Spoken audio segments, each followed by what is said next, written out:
안녕하세요, 구독자 여러분. 저는 이제 30대 후반으로 접어들고 있는 아이들 둘을 키우고 있는 주부입니다. 저는 참 고단한 인생을 살아왔던 것 같아요.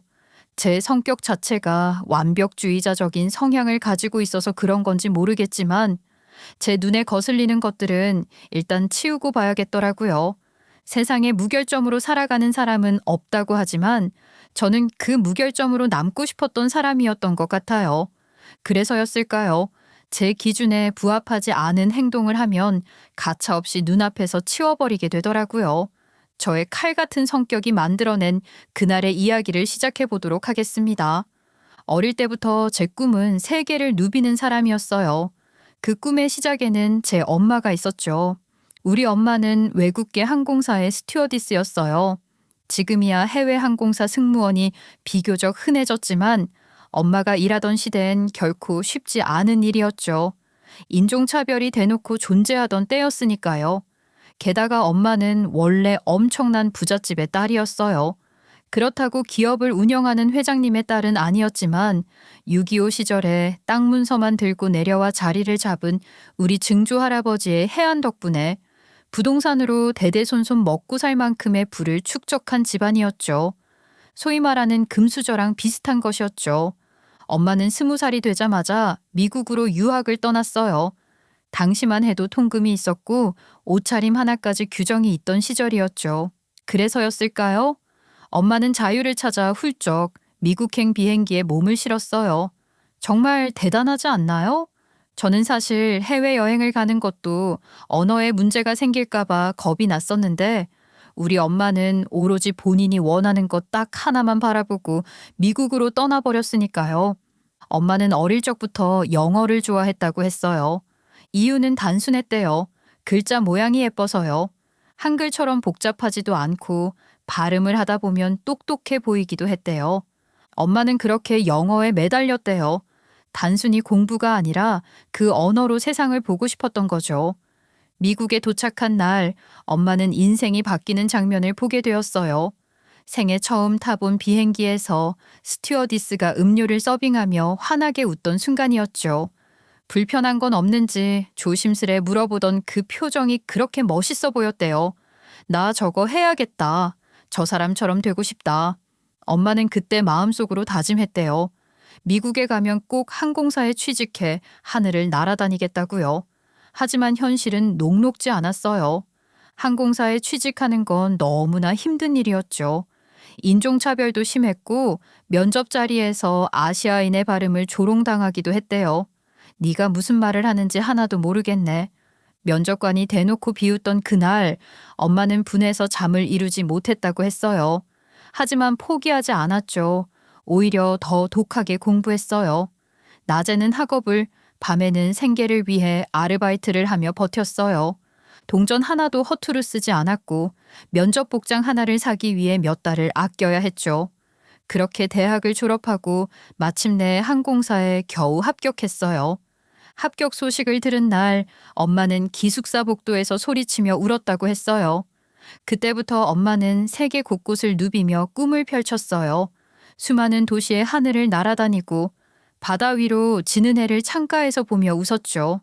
그리고 운명처럼 아버지를 비행기 안에서 만나게 된 거예요. 저 물 좀 주시겠어요? 아버지가 수줍게 건넨 첫 마디에 엄마는 웃으며 물컵을 건넸다고 했어요. 저는 어릴 때 우리 엄마와 아빠가 처음 만난 이야기를 들을 때마다 가슴이 포근해졌어요. 운명 같은 만남이잖아요. 하늘을 비행하다 이어진 인연이라니 상상만으로도 심장이 콩콩 뛰었죠. 아빠는 외국계 회사에서 일하셔서 해외 출장이 잦았고 그날도 회의 때문에 먼 나라로 가는 길이었다고 해요. 비행기 통로를 따라 천천히 걸어 들어오다 엄마를 보고는 그대로 얼어붙었다고 아빠는 늘 웃으며 말했어요. 그 순간 시간이 멈췄어. 서비스 카트 뒤에서 미소 짓는 그 승무원. 네 엄마를 본 순간 난 그때 이미 잊히고 말았지. 아빠는 주머니에서 명함을 꺼내 건넸고 엄마는 예의 바르게 받았다가 착륙 이후 아무 미련 없이 휴지통에 쓱 버렸대요. 일하면서 그런 연락처를 한두 번 받은 게 아니었다고 엄마는 뒤늦게 변명하셨지만요. 아무튼 몇 달 뒤 엄마가 비즈니스석을 맡은 날 두 사람은 다시 마주쳤대요. 아빠가 좌석에 앉자마자 장난기 어린 눈으로 속삭였다고 해요. 기억나시나요? 예전에 명함 받으셨던 그 사람. 이제는 비즈니스석에 앉을 만큼 성장했습니다. 이번엔 저 좀 괜찮아 보이나요? 엄마는 놀란 듯 눈을 동그랗게 떴다가 피식 웃었대요. 엄마는 호기심이 천천히 문을 열었고 착륙 이후 두 사람은 공항 카페에서 첫 대화를 나눴대요. 아빠는 무모할 만큼 솔직했대요. 오래 걸려도 괜찮다고. 당신이 싫다고 하기 전까진 포기 안 한다고요. 아빠는 물러서지 않았대요. 출장이면 출장, 귀국이면 귀국, 일정이 겹치는 날이면 비행기를 바꿔 타서라도 같은 노선을 잡으려 했다는 거예요. 10번 찍어서 안 넘어가는 나무가 어디 있겠어요. 결국 엄마의 마음도 천천히 기울었고 두 사람은 연애를 시작한 거죠. 비행 스케줄과 출장 일정이 맞물린 달력은 늘 복잡했지만 그 빈칸 사이사이로 손편지가 오갔고 빛바랜 공항 라운지에서 짧은 포옹이 이어졌대요. 아빠는 청혼을 기깔나게도 했고 저는 그 약속의 결실로 세상에 태어났죠. 그런데 막상 우리의 가정은 생각만큼 단단하게 맞물리지는 않았어요. 엄마와 아버지 두 분 다 너무 바빴기 때문이었죠. 엄마는 저를 낳고 잠시 쉬었다가 승무원 일을 정리했어요. 하늘이 아닌 지상에서 항공사 공항 사무직으로 자리를 옮겼죠. 반면 아빠는 계속 외국계 회사에서 바쁘게 움직였고 출장 가방은 늘 현관문 옆에 서 있었어요. 두 분은 변함없이 다정했고 서로를 깊이 아꼈지만 정작 저는 자주 비어있는 식탁을 보며 외로움을 배웠어요. 밤마다 창가에 기대 앉아 비행기 불빛이 점으로 사라지는 걸 오래오래 바라보던 기억이 있어요. 달력에 동그라미로 표시된 함께의 날은 희귀했고 저는 그 하루를 위해 일주일을 버티곤 했죠. 그 외로움은 제 마음의 모양을 바꿔놓았어요. 저는 타인에게 의지하는 아이가 되었고 누군가 제게 친절을 베풀면 금세 마음을 던졌어요. 다만 아무한테나 그러지는 않았어요. 제 안에는 설명하기 어려운 기준선이 있었고 그 선을 넘는 사람에게만 문을 열었죠. 괜찮아? 오늘 얼굴 좀 피곤해 보인다. 이렇게 조그맣게 물어봐주는 친구가 있으면 저는 그 한마디에 하루를 통째로 내어주고 싶었어요. 반대로 약속을 가볍게 깨거나 말끝을 함부로 던지는 사람에겐 빠르게 문을 닫았죠. 사랑 이야기를 들으며 자란 덕분인지 저는 진심과 꾸밈을 놀랍도록 예민하게 구분해버리는 아이가 되었어요. 하지만 솔직히 말하면 그런 제 예민함 뒤에는 질투와 그리움이 섞여 있었어요. 엄마와 아빠의 훈훈한 이야기를 들을 때면 제가 더없이 들뜨다가도 이야기가 끝난 밤에 혼자 눕는 순간 울컥해졌거든요. 나도 언젠가 아빠 같은 사람을 만나 결혼할 거야. 혼잣말로 다짐했어요. 사랑을 오래 지키는 법, 약속을 가볍게 만들지 않는 법, 기다림을 서로의 품으로 돌려주는 법을 두 사람이 제게 보여주었으니까요. 그렇게 저는 외로움을 품은 채로도 사랑을 믿는 법을 배웠고 의존과 독립 사이에서 비틀거리며 서서히 제 중심을 찾고 있다고 생각했어요. 저는 사람을 좋아하면서도 쉽게 다치는 아이가 됐어요. 작은 친절엔 금세 녹았고 무심한 말엔 오래 아팠죠. 그러나 기준은 분명했어요. 약속을 지키는가, 바쁠 때도 안부를 묻는가, 말의 온도가 일정한가, 그 질문에 예라고 답할 수 있는 이에게만 마음의 의자를 내어주었어요. 시간이 흐를수록 저는 확신했어요. 언젠가 아빠 같은 사람을 만나리라고요. 떠날 때와 머물 때를 알고 약속을 습관으로 보여주는 사람, 그 상을 품고 저는 외로움의 끝에서 조금씩 자라났어요. 학창시절 저는 친구들 때문에 상처를 많이 받았어요. 그땐 미숙한 아이였기 때문에 사람과 관계를 맺을 때 어떤 선을 지켜야 하는지, 어디까지 마음을 내어줘야 하는지에 대한 기준이 전혀 없었죠. 그냥 잘해주면 잘해주는 대로 돌아올 거라 믿었고 친구란 무조건 내 편일 거라 생각했어요. 그런데 현실은 그렇지 않았어요. 뒷담화, 배신, 이유 없는 따돌림 같은 일들이 반복됐고 저는 그때마다 속이 깊이 패이는 것 같은 아픔을 느꼈죠. 그러면서 저는 변화하기 시작했어요. 하나하나 따져보는 습관이 생겼어요. 그냥 친해지는 척하는 사람과 진짜 내 옆에 서줄 사람을 구분하는 눈이 점점 생긴 거죠. 그런데 또 한편으로는 그런 모습이 부모님께는 또 다른 걱정을 낳았던 것 같더라고요.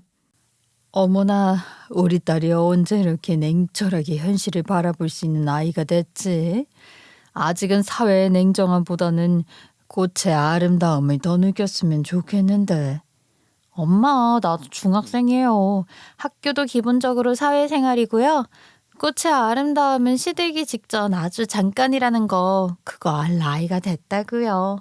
저는 모든 것에 시큰둥한 태도를 보였어요. 부모님은 저의 비관이 섞인 말에 잠시 말을 잇지 못했어요. 하지만 저는 이미 확신하고 있었어요. 두 분은 서로의 사랑 안에서 세상 전부를 봤지만 저는 그 안에서 조금은 방치된 아이였다는 걸요. 물론 부모님이 바쁘셨던 이유는 이해해요. 두 분이 제게 큰 관심을 주지 못했던 건 일이 많았기 때문이고 그 덕에 저는 남들이 부러워할 만큼 갖고 싶은 것도 하고 싶은 것도 마음껏 누리며 살았으니까요. 그렇지만 제가 비뚤어진 성격을 가진 아이다라고 바라보는 그 시선만큼은 도저히 받아들이기 힘들었어요. 저를 그렇게 만든 건 결국 애정의 결핍이라고 생각했거든요. 어쩌면 저는 그걸 인정받고 싶었던 것 같아요. 그래도 한 가지 다행이었던 건 그런 환경 속에서도 저는 학생으로서의 본분을 지켰다는 거예요. 성적을 놓친 적도 없었고 맡은 일은 끝까지 해냈어요. 사실 저는 부모님의 삶을 동경했어요. 엄마가 젊었을 때 미국에 대한 동경을 품고 유학을 떠나고 스스로의 힘으로 꿈을 이룬 이야기들은 제게 큰 자극이 됐죠. 저도 그런 사람이 되고 싶었어요. 그래서 공부에도 목표를 세웠어요. 언어는 내 무기가 되어야 한다. 엄마가 영어를 잘했듯 저도 영어를 열심히 공부했어요. 거기에 그치지 않고 제2 외국어는 옵션이라는 말을 들었을 때 저는 주저없이 일본어를 선택했죠. 학교가 끝나면 학원에 가고 집에 돌아오면 단어장을 붙잡았어요. 주말에도 책상에 앉아 문장을 외우고 발음을 연습했죠. 발음이 입에 착 감길 때까지 거울 앞에서 계속 소리내어 읽었어요. 그렇게 하루하루 쌓아올린 시간 덕분에 저는 대학에서 영문과에 진학할 수 있었고 복수 전공으로 일본어를 배울 수 있었어요. 지금 돌이켜보면 외국어를 잘할 수 있다는 건 정말 축복받은 능력 중 하나였어요. 다른 사람들이 처음 듣는 단어에 어색해할 때 저는 이미 그 뜻을 알고 있었고 여행을 가서도 당황하지 않았죠. 저는 그 순간마다 그래, 내가 고생한 보람이 있구나 하고 스스로를 다독였어요. 엄마는 승무원으로 오래 일하셔서 생활 영어에 굉장히 강하셨어요. 덕분에 저는 어릴 때부터 자연스럽게 영어와 가까워졌고 발음이나 억양 같은 것도 엄마의 영향을 많이 받았죠.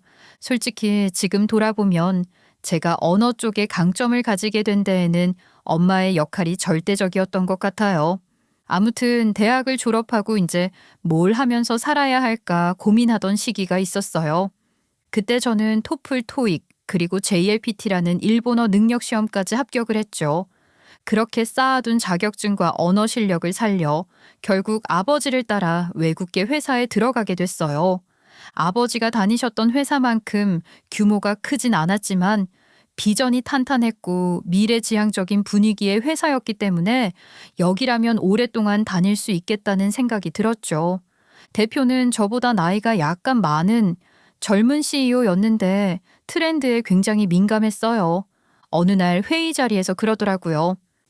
우리 회사 외국계라고 하면 괜히 어렵게 느끼는 사람들이 많아요. 그래서 마케팅 영상을 만들어서 회사 분위기도 알리고 이름도 좀 더 친근하게 알렸으면 합니다. 그 말을 들었을 때 솔직히 속으로 이게 무슨 뻘짓이야 하고 생각했어요. 저는 원래 사무실에 앉아 외국인 바이어랑 메일 주고받고 견적서 내고 서류 정리하는 게 주 업무였거든요. 그런데 갑자기 영상 콘텐츠 제작이라니 그건 제 전문 분야가 전혀 아니었으니까요. 그런데 회의가 끝나고 다른 직원들 반응이 묘했어요. 나쁘지 않네. 요즘은 영상이 대세니까. 이런 얘기들이 오갔죠.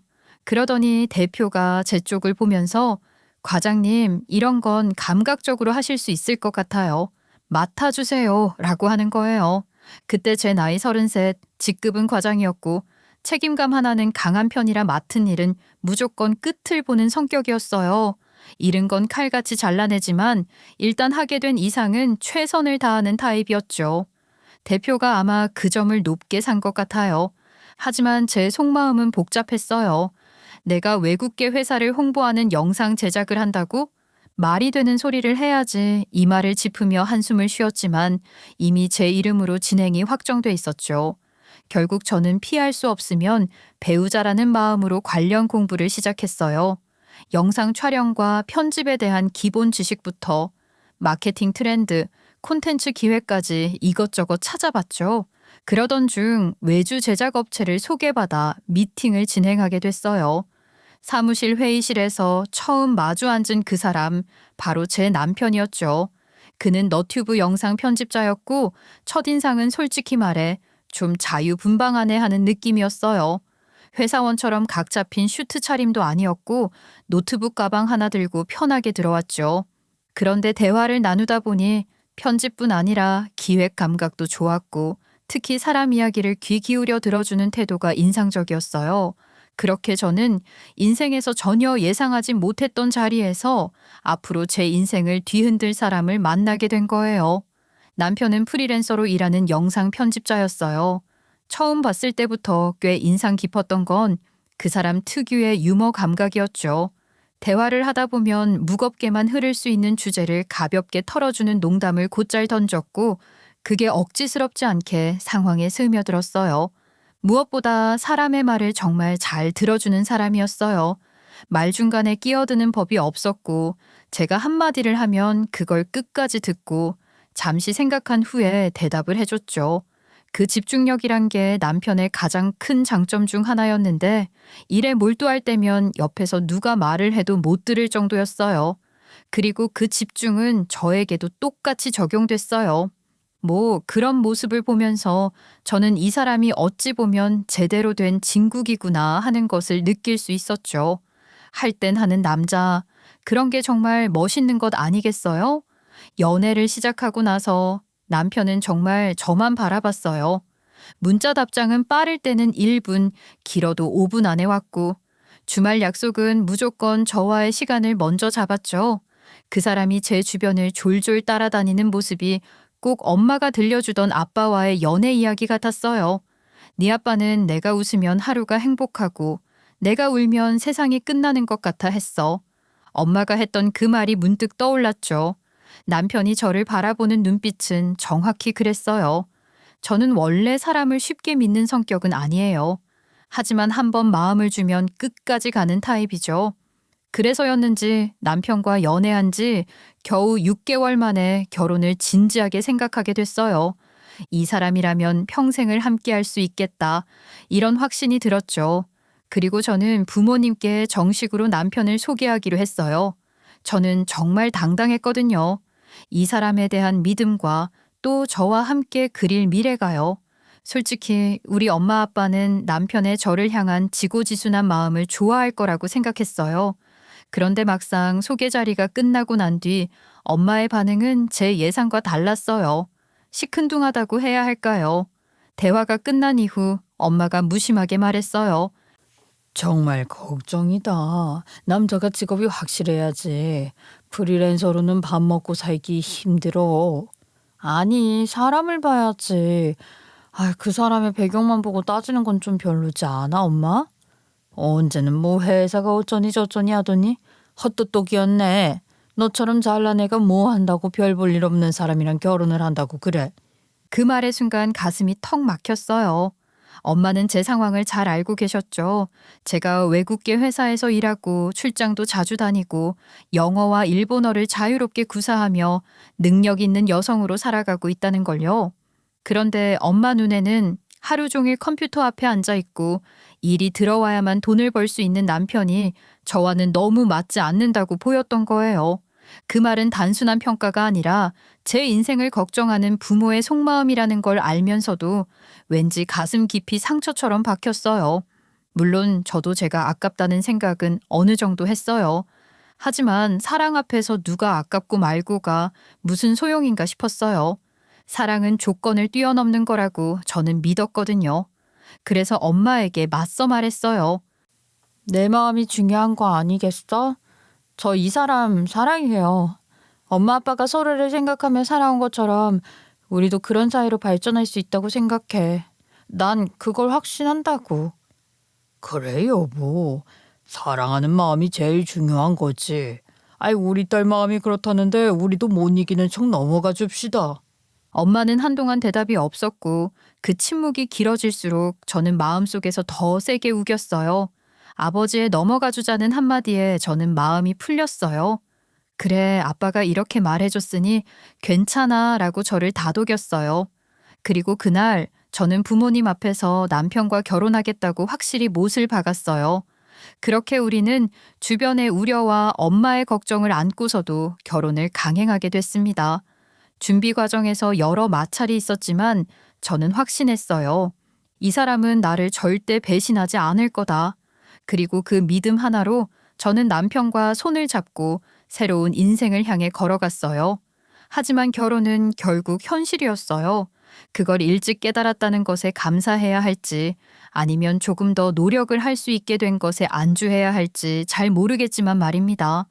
연애할 때는 서로의 좋은 면만 보면서 하루하루가 영화 같았는데 막상 한 집에서 부부로 살아가니 그동안 보이지 않던 생활 습관과 생각 차이가 하나둘 드러났죠.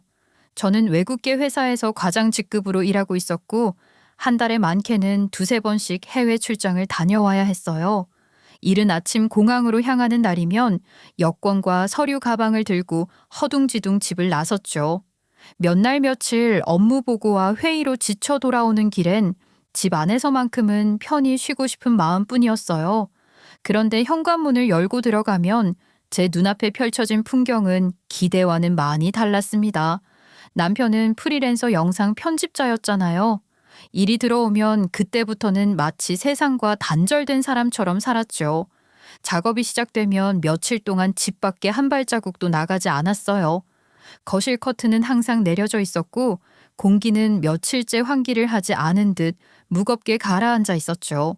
주방 식탁 위엔 마시다만 커피잔이 서너 개, 컵 안에는 굳은 커피 자국이 덕지덕지 붙어 있었어요.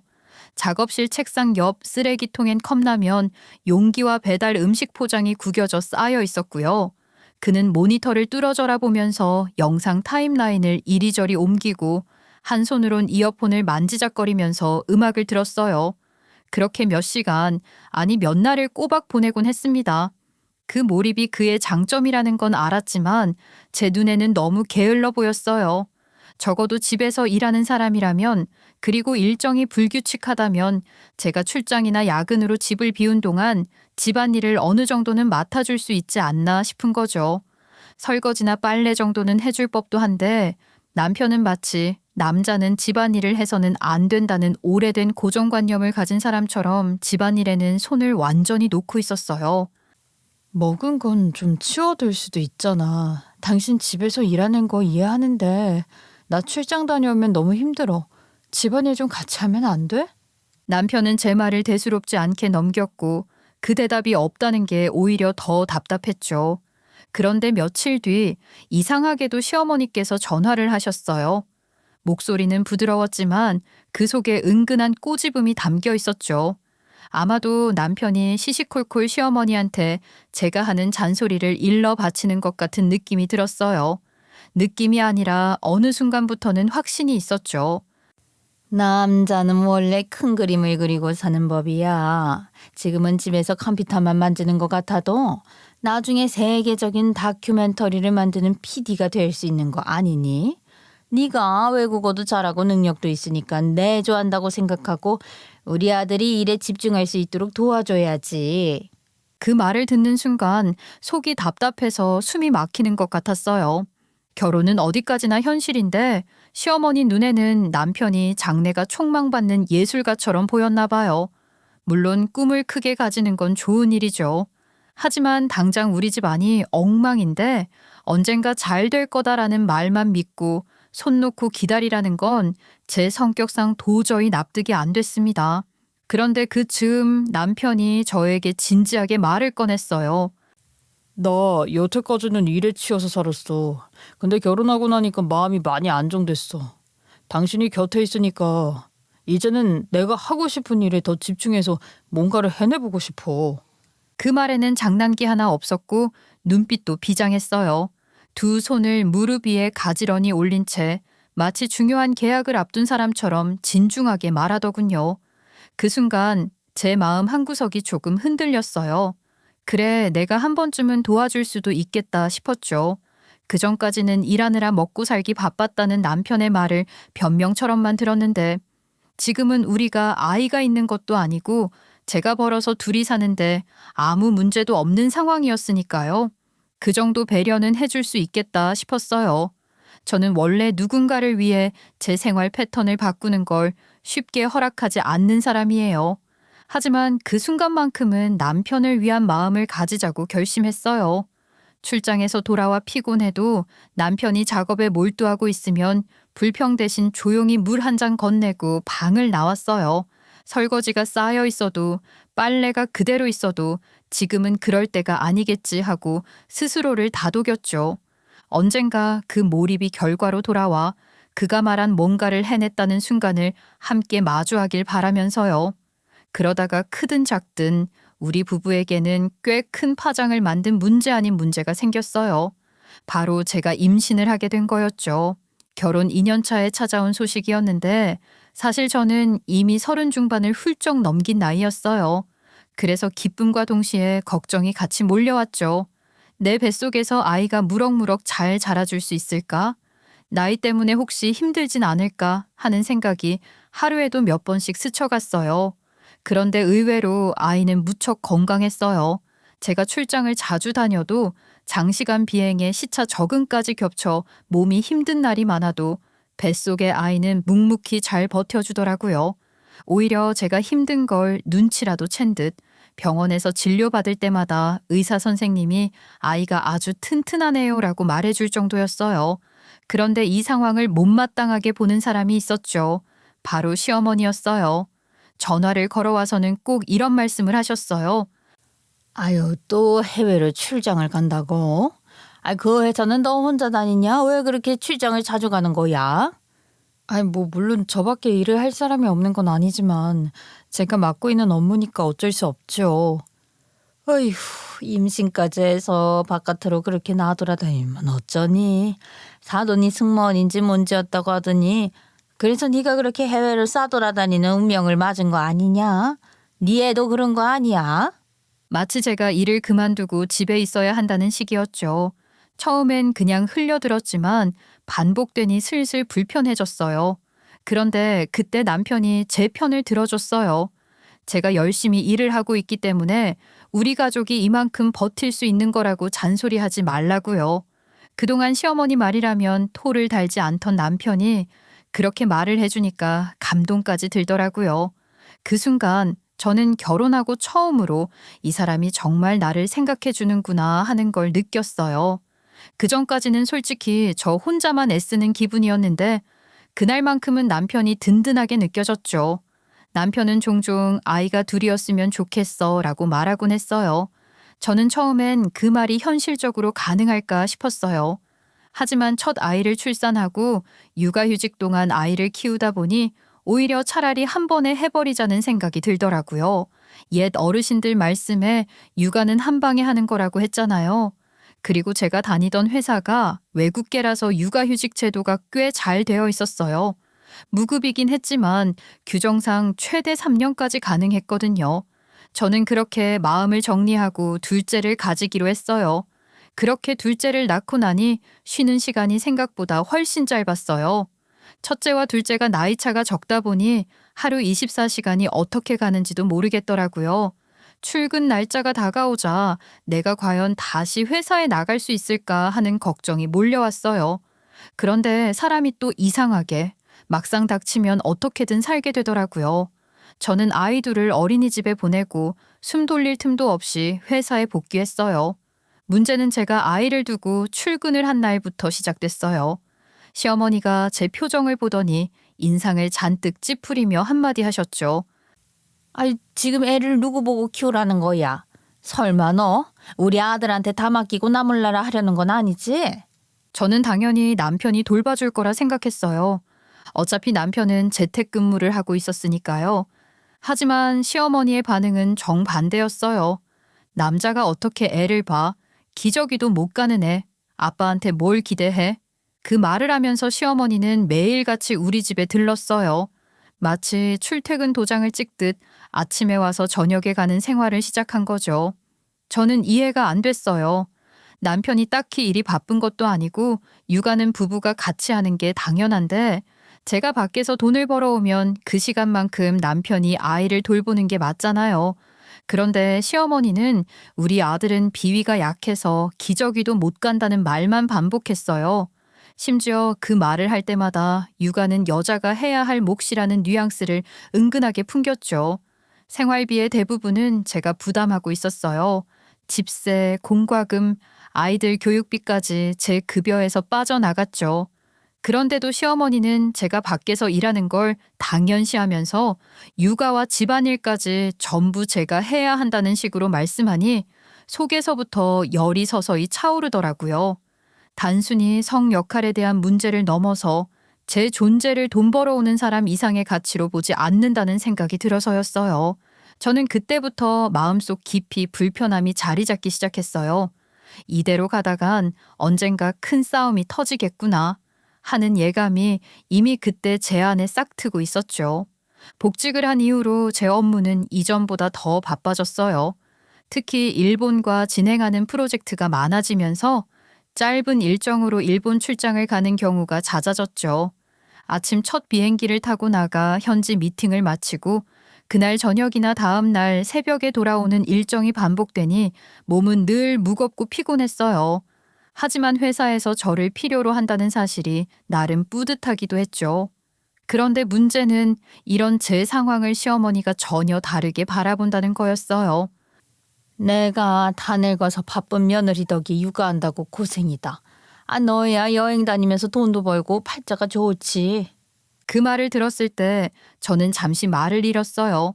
출장길이 무슨 여행인지 호텔과 회의실, 공항만 오가는 하루가 얼마나 고된지 아시는 걸까?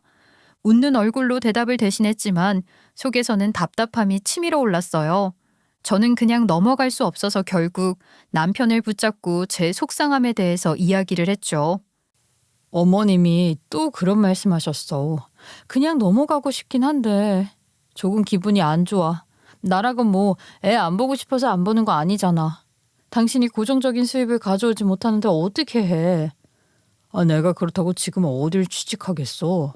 그리고 우리 엄마가 육아 고수잖아. 도와주시는 것만으로도 감사해야지.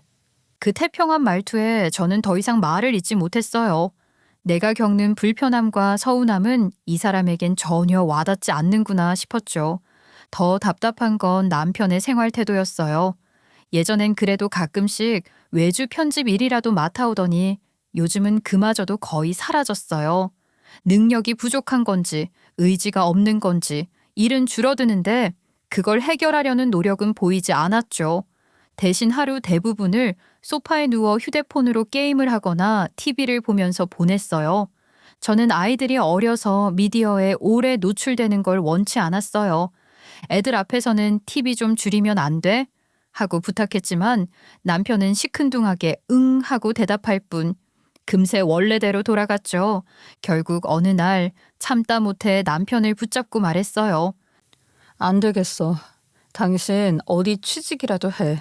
이렇게 집에서 시간만 버리고 돈도 못 벌어오면 나 정말 힘들어. 진짜 나한테 자꾸 이렇게 잔소리 할 거야? 제 목소리는 단호했고 표정 역시 웃음기 하나 없이 굳어 있었어요. 하지만 며칠 뒤 시어머니한테서 전화가 왔죠. 우리 아들 돈 못 번다고 기죽이는 거냐? 그렇게 말하면 섭하지. 그 말에 저는 숨이 턱 막혔어요. 부부 사이 문제에 시어머니가 이렇게까지 개입하는 게 이해되지 않았고 그럴수록 마음속에 쌓이는 불만은 커져만 갔습니다. 그런데 그 무렵부터 남편이 조금 수상하게 변했어요. 갑자기 헬스장을 다니겠다고 하더군요. 집에만 있으니까 살이 찌는 것 같다면서 운동복과 새 운동화를 사들고 온 거예요. 저는 순간 혹시 외주일을 받아서 돈을 벌었나 하는 생각을 했지만 아무리 살펴봐도 일한 흔적이 없었어요. 시어머니는 내가 돈 좀 줬다고 했지만 저는 속으로 의문이 들었어요. 시어머니가 무슨 돈이 있어서 이렇게 선뜻 줄까? 의심은 계속 커졌고 마침 해외 출장 일정이 잡혔어요.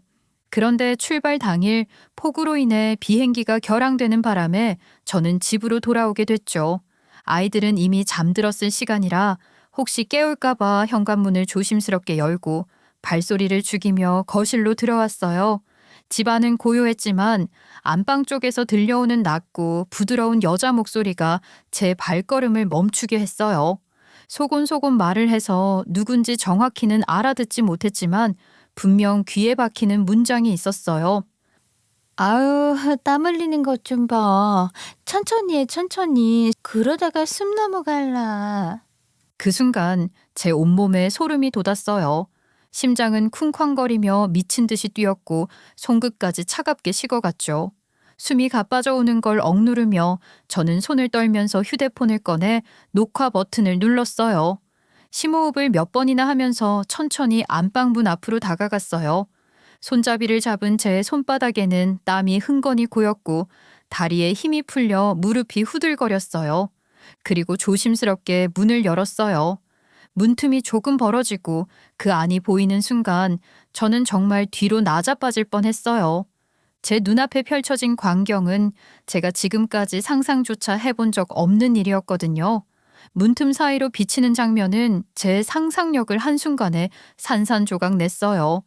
까만색 단발머리를 한 여자가 몸에 딱 달라붙는 검은 레깅스를 입고 남편과 마치 씨름 선수처럼 몸을 뒤엎으며 엎치락 뒤치락하고 있었죠.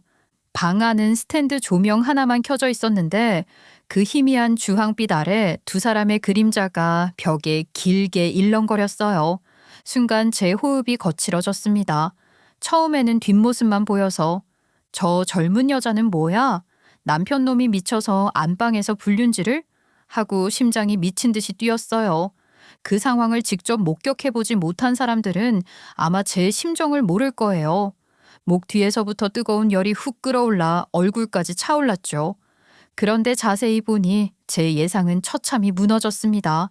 그 여자는 놀랍게도 시어머니였어요. 저를 만날 때마다 늘 펑퍼짐한 플레어 스커트나 무릎까지 오는 헐렁한 원피스만 입고 있어서 몰랐지만 오늘 레깅스 차림의 시어머니는 생각보다 몸매가 날렵했어요. 탄탄하게 잡힌 허벅지와 종아리, 예상외로 잘록한 허리까지. 저 나이에 60이 넘었는데 운동이라도 꾸준히 한 건가 하는 황당한 생각이 스쳤습니다. 하지만 곧 이런 생각조차 역겨워졌죠. 어떻게 시어머니와 안방에서 알 수 없는 행동을 하고 있는지 정말 구역질까지 할 뻔했어요. 손에 힘이 잔뜩 들어간 채 저는 휴대폰을 꺼내 조심스럽게 문틈 사이로 밀어 넣었어요. 이 괴상한 상황을 반드시 기록으로 남겨야 한다는 생각뿐이었어요. 화면 속 두 사람은 침대 위에서 마치 연극 무대에 선 배우처럼 과장된 동작을 주고받고 있었어요. 남편은 땀에 젖어 앞머리가 이마에 붙어 있었고 숨을 거칠게 몰아쉬다 말도 안 되는 대사를 내뱉었죠. 아야야, 아니 이 사람이 앞을 보고 다녀야지. 아이고 나 죽네 나 죽어. 그러자 시어머니가 갑자기 목소리를 가다듬더니 마치 간호사라도 된 듯 부드럽게 말했어요. 어머, 어떻게 괜찮으세요? 그 한마디가 끝나기도 전에 시어머니의 표정과 목소리가 순식간에 바뀌었어요. 눈빛이 매서워지고 목소리는 거칠게 깔렸죠.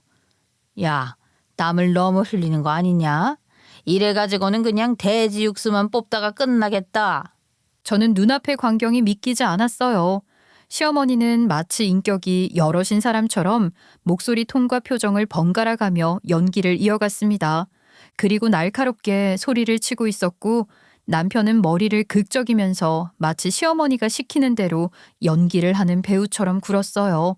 저는 이 두 사람이 무슨 짓을 하고 있는 건지 뭐 개그맨 공채 시험이라도 보러 가려고 준비를 하는 건가 싶기까지 했죠. 아니 이놈아, 허리를 제대로 잡으라니까. 아니 애가 살이 쪄서 허리가 어딘지도 모르는 거야, 어? 아유 엄마 나도 처음이잖아. 그리고 자꾸 윽박지르지 말고 차근차근 알려달라니까. 그리고 여기 아니야? 아이고 여기 맞는데 위치. 이놈이 병원 가서 물리치료 한 번을 안 받아봤나? 허리 디스크가 딱 터진 척을 해야 한다고 내가 말했지. 허리를 다친 척해야 한방병원에서 진단서 넉넉하게 끊어주고 비싼 치료도 받게 해준다니까. 순간 저는 온몸이 굳은 채로 멍하니 서 있었어요. 다친 척을 한다고 일부러 뇌가 상황을 이해하기를 거부하는 것 같았죠. 제 표정은 이미 완전히 얼어붙어 있었고 손끝은 차갑게 식어 있었어요. 그런데 남편 놈이 그 상황에서 대수롭지 않게 중얼거렸습니다. 마누라 올 때까지 3일 내내 이 짓거리를 하라고? 아이 근데 막상 사고를 낸 다음에 어떻게 말을 할 건데 갑자기 뭐 병원에 입원했다고 하면 의심할 거 아니야. 내가 뭐 출장을 다니는 것도 아니고. 한방병원에 누우면 저녁에는 집에 가는 거 아무도 뭐라 안 해. 낮에는 일 때문에 어디 출근한다고 그러고 밤에 집에 들어와서 잠만 자면 됐지. 너 이거 입원 한 번에 얼마를 땡길 수 있는 줄 알아? 어? 이게 아직 돈 맛을 몰라서 그렇지. 내가 시키는 대로만 하면 연기 공부나 할 걸 그랬다 싶을 거다. 그 순간 제 등줄기를 따라 식은땀이 흘러내렸어요. 방 안에서는 땀 냄새와 시큼한 한방 파스 냄새가 섞여 코끝을 찔렀고 남편과 시어머니는 여전히 진지한 표정으로 그 연극을 이어가고 있었죠. 휴대폰 화면 속 그들의 모습은 기괴하고도 소름 끼쳤고 저는 손끝이 떨려 화면이 미세하게 흔들렸습니다. 하지만 눈을 떼지 못했어요. 왜냐하면 이게 단순한 이상한 장난이 아니라 분명 어떤 돈벌이 사기와 연결돼 있다는 확신이 들었기 때문이었죠. 그들의 대화를 듣는 순간 퍼즐이 맞춰지듯 상황이 슬슬 이해되기 시작했어요. 안방 문틈 사이로 보이는 장면은 점점 더 기괴하게 변해갔습니다. 남편과 시어머니는 제가 몰래 보고 있다는 사실조차 모르고 침대 위에서 마치 무슨 스턴트 연습이라도 하듯 번갈아 가며 자빠지는 연습을 하고 있었어요. 매트리스 위로 몸을 던졌다가 오버스럽게 허리를 움켜쥐며 비명을 질렀죠. 아이야야야. 보험회사 좀 불러줘요. 아주 내가 허리가 아파서 움직이지를 못하겠네. 그래. 바로 그거야. 며느리가 출장이 많아서 얼마나 다행이냐. 네가 이렇게 집중해서 연습할 시간이 생기잖아. 남편의 목소리는 꼭 TV 드라마 속 단역 배우처럼 과장돼 있었고 표정도 웃길 만큼 심각했어요. 그러자 시어머니는 팔짱을 낀 채 고개를 끄덕이며 감탄이라도 하는 듯 말했죠. 그때 깨달았어요. 이게 단순한 장난이나 이상한 놀이가 아니라 결국 보험 사기를 위해 벌이는 연극 연습이라는 걸요. 피가 거꾸로 솟는 기분이었어요. 저는 손에 힘을 꽉 주며 휴대폰 녹화 버튼을 계속 눌렀습니다. 안방문을 조용히 열어둔 제 선택이 얼마나 다행인지 그 순간만큼은 온몸으로 느꼈어요. 왜냐면 그들의 사기극이 고스란히 제 휴대폰 카메라 안에 담기고 있었으니까요. 최근에 남편이 갑자기 헬스를 등록했던 이유도 이제야 알겠더군요. 단순히 살이 쪄서가 아니라 몸을 부딪히고 굴러도 큰 부상을 피하려면 기초 체력과 근육이 필요했을 테죠. 시어머니의 연극 지도를 받으며 넘어지는 각도, 허리를 부여잡는 타이밍, 얼굴을 찡그리는 표정까지 치밀하게 맞춰보고 있었어요. 충격이 최소화되면서도 보는 사람은 진짜 다쳤다고 믿게 만드는 말 그대로 사기꾼의 리허설이었죠. 더 기가 막힌 건 시어머니의 말투에서 과거에도 이런 일을 해본 듯한 여유가 묻어났다는 거예요. 예전에도 이 방법으로 보험금 타냈잖아 하는 듯한 표정과 손짓, 그리고 한 방에 진단서 넉넉하게 끊어준다는 말을 자연스럽게 하는 걸 보니 이건 초보자의 시도가 아니었어요. 소액 보험금을 타는 전력이 이미 있었던 모양이에요.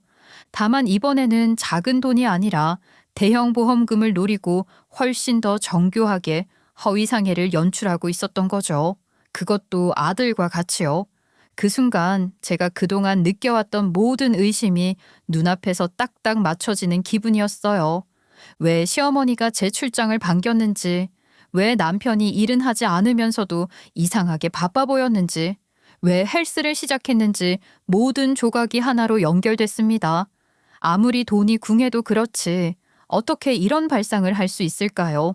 건실하게 땀 흘려 일을 해서 돈을 벌 생각은 하지 않고 불법으로 돈을 뜯어낼 궁리부터 한다니.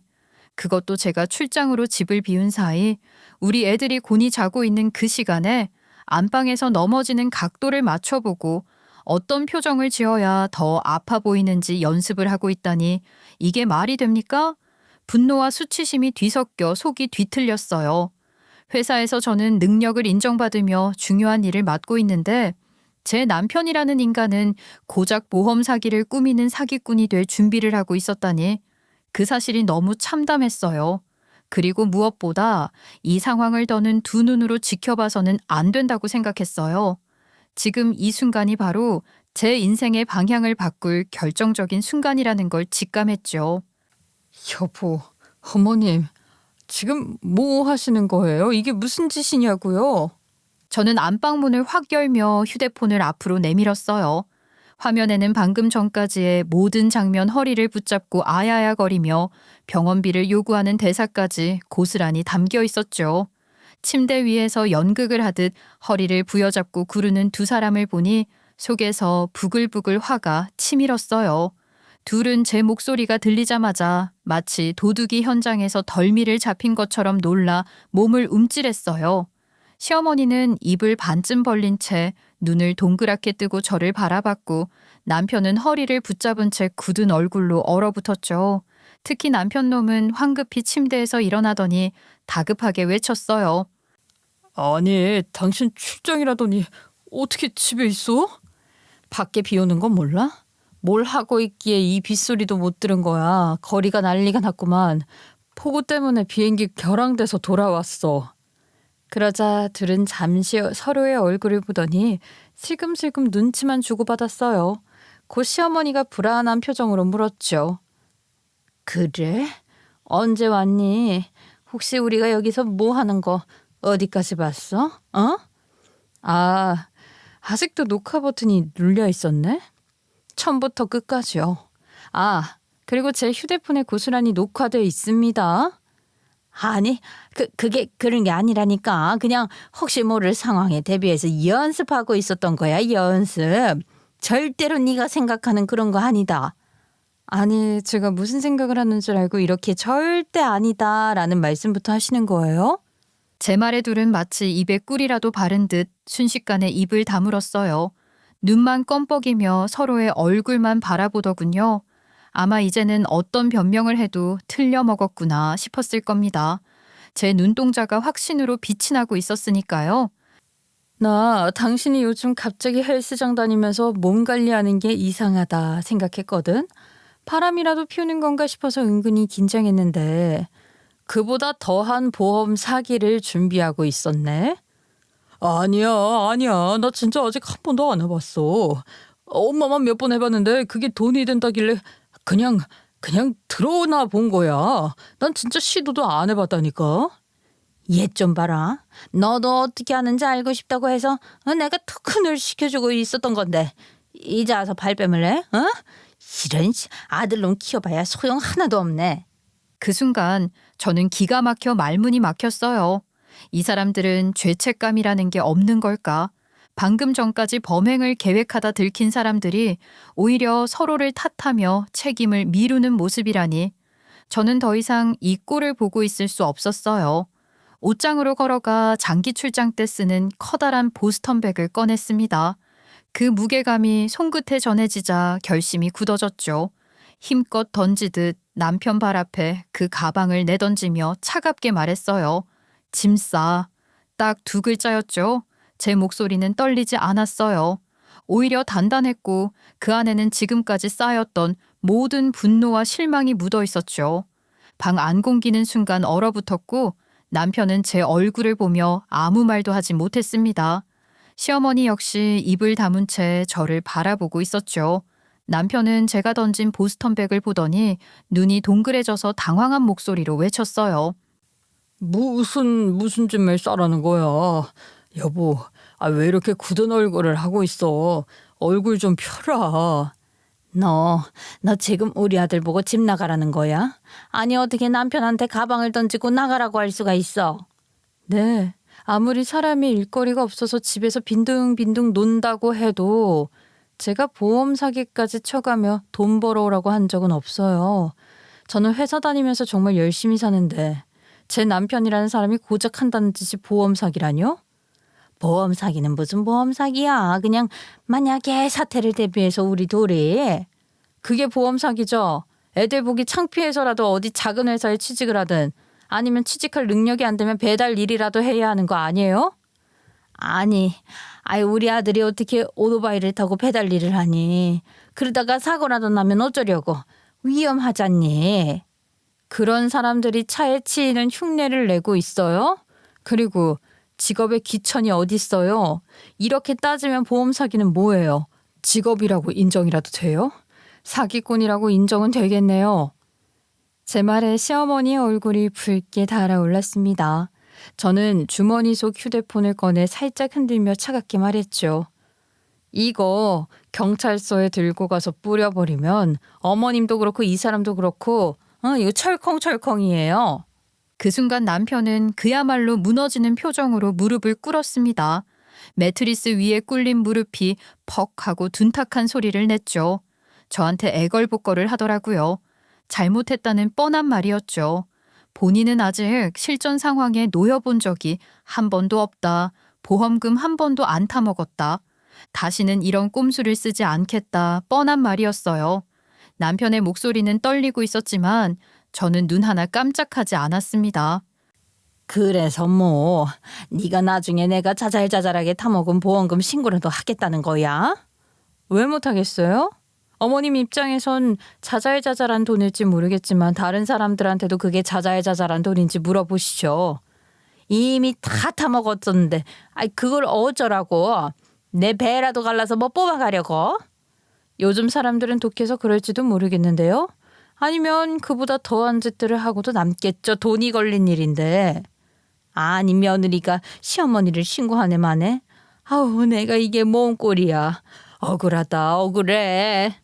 당당하게 굴더니만 제가 더 당당하게 나오니까 털썩 주저앉아서는 아주 생쇼를 하더라고요. 그 표정에는 죄책감이라고는 찾아볼 수 없었고 오로지 자기 입장만을 생각하는 얄미움이 묻어 있었습니다.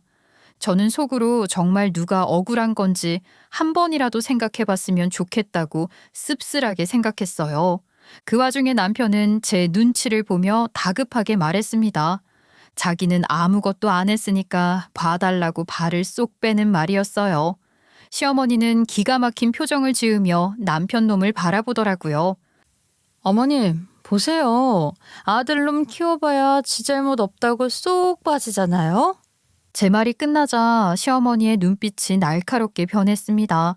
그리고 옆에 무릎 꿇은 남편을 노려보며 이를 악물었죠.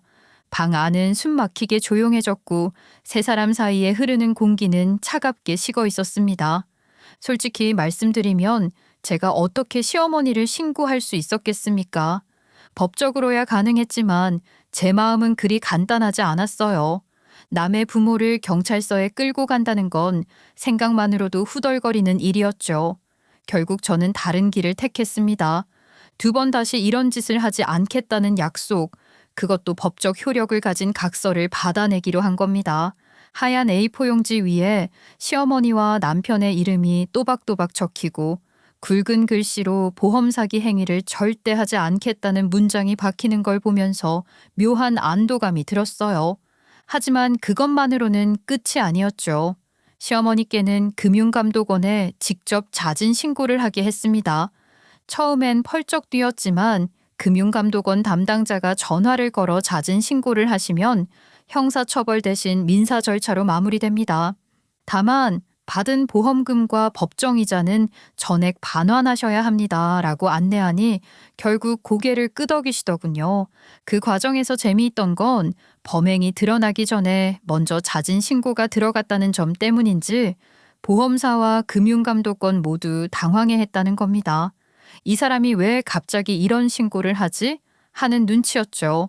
어쨌든 그 덕분에 감경폭은 꽤 컸습니다. 원래라면 징역형까지도 가능했지만 형사처벌은 면하고 민사적으로 부당이득 반환 청구를 당하는 선에서 마무리됐습니다. 다만 법정이자까지 포함해 갚아야 했기 때문에 시어머니는 그야말로 배가 아팠을 겁니다. 원래대로라면 굳이 뱉어내지 않아도 될 이자까지 송두리째 내놓았으니까요. 그 일 이후 시어머니는 대놓고 선언했습니다. 나는 2번 다시 너 안 보고 살 거다. 괘씸한 며느리 같으니라고. 어떻게 지 시엄마한테 이런 짓을 해? 그 말대로 지금까지 단 한 번도 저를 부르지 않았어요. 대신 남편만 시댁으로 들락날락하게 하고 저는 아예 찾지도 않더군요. 솔직히 말해서 저에겐 일석이조였습니다. 남편 쪽도 변화가 있었습니다. 각서에 서명하는 자리에서 저는 추가로 취직 약속까지 받아냈습니다. 처음엔 마지못해 고개를 끄덕이던 남편이었지만 막상 이곳저곳 알아보는 모습을 보니 조금은 의외였죠. 그리고 몇 달 뒤 작은 기획, 콘텐츠 제작 회사에 취직이 확정됐습니다. 지금은 매일같이 야근을 불사르며 영상 편집을 하고 있습니다. 가끔 집에 돌아오면 눈 밑이 시커멓게 내려앉아 있는데 그 피곤한 얼굴에서 예전처럼 무책임하게 놀던 기색은 사라졌더군요. 시어머니의 경우 금융감독원 자진신고 이후에는 다른 보험사에서도 과거 기록이 공유됐기 때문에 이제는 보험 가입이 사실상 불가능해졌습니다. 동네에서는 그 일로 한동안 수군거림이 이어졌지만 시어머니 본인은 대수롭지 않게 넘기더군요. 다만 예전처럼 동네 친목 모임에 얼굴을 내밀지 않고 대부분의 시간을 집 안에서 보내고 있다고 들었습니다. 친척들 사이에서도 앞으로 조심해야겠다는 경각심을 심어주는 역할을 했다는 아이러니한 평가가 뒤따랐죠. 남편은 지금도 그 사건을 떠올리면 머쓱해하면서 그땐 내가 진짜 정신이 나갔었나 봐라고 말하곤 합니다. 하지만 저는 그 말을 고지고대로 믿진 않아요. 사람은 언제든 잘못된 길로 발을 들일 수 있으니까요.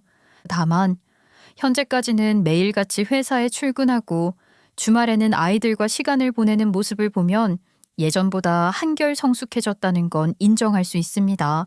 많은 사람들이 저에게 묻습니다. 그런 일을 겪고도 왜 이혼을 안 했어요? 그럴 때마다 저는 웃으면서 대답하죠. 애가 둘인데 제가 해외 출장을 자주 다니는 사람이잖아요. 게다가 남편에 대한 애정이 완전히 사라진 것도 아니었어요. 만약 이 사람이 정신을 차리고 가정으로 돌아올 수 있다면 저는 받아줄 마음이 있었다고요. 그 말대로 지금은 꽤 평온하게 살고 있습니다. 남편은 직장에서 맡은 프로젝트를 마감하느라 바쁘고 저는 여전히 외국어를 무기로 해외 프로젝트를 이끌고 있죠. 아이들은 학교와 학원 그리고 주말 가족 나들이 속에서 밝게 자라고 있습니다. 돌이켜보면 결혼 생활이라는 건 생각보다 거창한 게 아니더군요. 큰 사건이 한번 터지면 그 전후로 삶의 모양새가 확 달라질 수 있고 그 과정에서 서로의 민낯이 고스란히 드러나더라고요. 저희 부부도 그랬습니다. 한때는 보험 사기를 계획하던 사람과 그걸 목격한 사람으로 서 있었지만 지금은 다시는 그런 일 없게 하겠다는 약속 위에서 같은 방향을 보고 살아가고 있어요. 물론 완전히 마음을 놓은 건 아닙니다. 하지만 저는 한 가지를 배웠어요. 사람은 한번 크게 부서져야 다시 단단해질 수 있다는 걸요. 그리고 지금 이 순간 저는 그 단단해진 틀 안에서 제 삶을 지켜나가고 있는 중이에요.